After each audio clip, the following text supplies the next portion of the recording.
Well, as with any unexplored frontier, there's usually a race to claim it, and Canada is in one to prove ownership of parts of our north, hoping a yellow submarine will help make our case. Here's Jazz Johal. A round submarine in a square hole. It's not your typical delivery. This package came all the way from the Arctic. It's a yellow submarine, which goes by the name Explorer.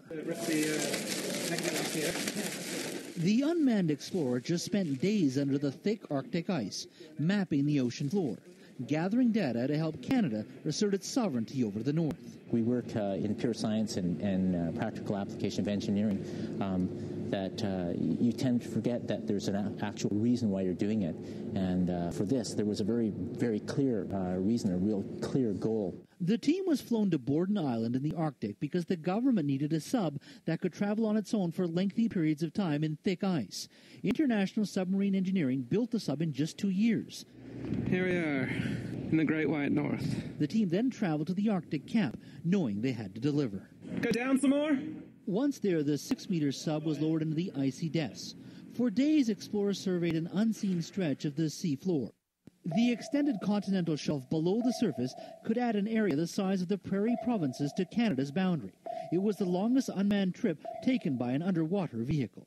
What had been done before, very small runs under the ice, we did 1,000 kilometers.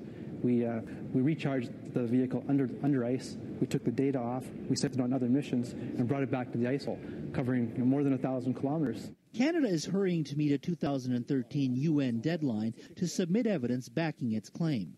North of Borden Island lies the hotly contested Lomonosov Ridge. At 1,800 kilometers, it's claimed by Canada, Russia, and Denmark. It contains significant deposits of oil and natural gas. The explorers' findings could have huge geopolitical ramifications. It was in the back of our minds through this that, yeah, we're working on something that is of national significance. And we had pride in doing that. You know, it was an honor to be able to work on a project like that.